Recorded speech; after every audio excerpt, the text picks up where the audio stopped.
4월 18일 오늘 만나 성경 말씀은 민수기 15장 1절에서 3절, 15절에서 16절 말씀입니다.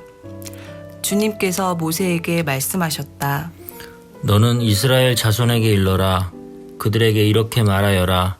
이제 너희는 내가 너희에게 줄 땅, 곧 너희가 살 곳으로 들어갈 것이다. 그러면 너희는 소떼나 양떼 가운데서 제물을 골라 나 주에게 불살라 바치는 제사, 곧 주를 기쁘게 하는 향기를 드리게 될 것이다. 서원한 것을 갚으려고 드리든 자원에서 바치는 제물을 드리든 너희가 지키는 여러 절기에 드리는 번제나 희생제를 드릴 것이다. 회중에게는 너희에게나 너희 가운데 살고 있는 외국인에게나 같은 율례가 적용된다. 이것은 오고 오는 세대에 언제나 지켜야 할 율례이다. 외국인들도 주 앞에서는 너희와 같을 것이다. 같은 법과 같은 규례가 너희에게와 너희 가운데 살고 있는 외국인들에게 함께 적용될 것이다. 아멘. 오늘 만나로 만나주시는 하나님을 기대합니다. 민수기 14장은 이스라엘 백성이 가나안 땅으로 들어가지 못하고 심판을 받는 장면으로 끝이 났습니다. 이어지는 민수기 15장에서 주님은 모세에게 이제 내가 너희에게 줄 땅, 곧 너희가 살 곳으로 들어갈 것이다 라고 말씀하십니다. 14장에 있었던 가데스 바네아에서의 반역에도 불구하고 하나님은 이스라엘과의 언약을 신실하게 지켜주셨습니다. 이스라엘 백성들의 불신과 원망과 배신 속에서도 하나님은 자신의 언약을 철회하지 않으셨습니다. 하나님의 신실하심을 거부하는 자들에게는 그에 합당한 대가를 치르게 하셨지만 하나님은 자기 백성이 가나안 땅을 차지하게 될 것이란 약속을 이루어 가십니다. 하나님의 언약에 청종하고 순종하는 자들이 아무리 적을지라도 하나님의 일하심에는 문제가 되지 않습니다. 하나님께서는 당신의 언약을 스스로 이루어 가시며 하나님의 약속을 믿고 따르는 이들을 통해 역사하시기 때문입니다. 하나님께서는 이스라엘 백성과 이스라엘과 함께 살고 있는 외국인들을 차별하지 않으셨습니다. 하나님께서 말씀하신 율례는 이스라엘 백성과 외국인들이 동일하게 지켜야 했습니다.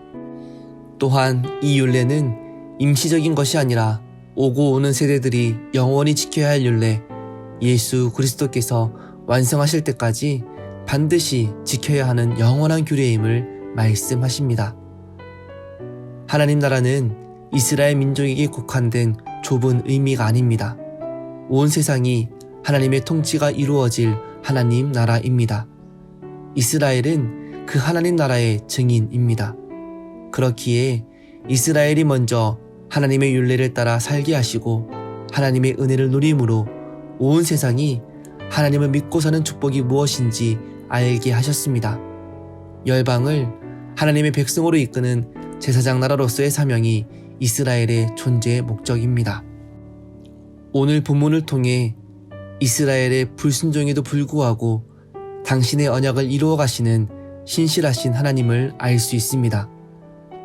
이스라엘이라는 민족에 갇힌 좁은 의미의 신이 아니라 온 세상의 주권자이신 하나님을 알 수 있습니다.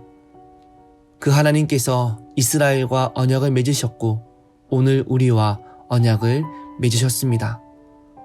왕이신 하나님과 언약 관계를 이루어가는 것은 열방의 주인이신 하나님께 우리가 제물을 드리면 기꺼이 받아주신다는 약속은 실로 엄청난 특권이요 축복입니다. 오늘 우리가 하나님께 예배 드릴 수 있는 관계가 예수 안에서 열렸다는 사실이 복음입니다. 우리를 위해 언약 관계를 맺어주시고 우리를 위해 자신의 전부를 내어주신 아버지 하나님께 나아갈 수 있는 은혜가 복음입니다. 그 복음을 소유한 우리가 어떠한 제물을 주님께 드려야 할까요? 왕이신 하나님께 제사를 드리는 우리는 어떠한 마음으로 주님 앞에 나아가야 할까요? 그분께 합당한 유일한 제물은 우리 자신입니다. 우리의 진실된 마음과 언약에 순종하는 믿음이 하나님께서 기뻐하시는 제사입니다. 우리를 끝까지 포기하지 않으시고 먼저 사랑하시는 하나님께서 우리의 살아있는 제사를 기뻐 받으십니다. 오늘 하루 아버지 되신 주님 앞에 기쁨과 자원함으로 나아가는 하루 되시길 축복합니다. 기도하겠습니다. 신실하신 하나님, 하나님의 언약으로 우리에게 생명이 주어졌음을 고백합니다. 하나님의 신실하심으로 우리를 언약 백성으로 삼아주시고 사랑해 주시니 감사드립니다. 그 사랑을 받은 우리의 삶이 자원함과 기쁨으로 하나님께 나아가길 소망합니다. 하나님의 은혜에 온전히 반응하며 하나님의 뜻에 따라 살아가는 참된 예배자로 살아가게 인도하여 주옵소서. 예수님의 이름으로 기도합니다. 아멘. 이제 2가지 기도 제목으로 기도하겠습니다.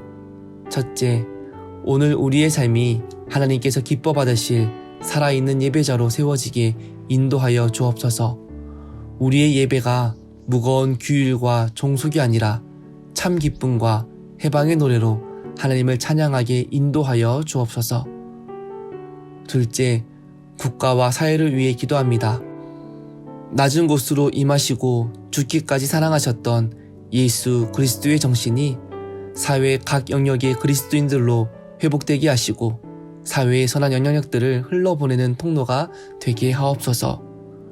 이 제목으로 기도하신 후에 개인 기도 하시겠습니다.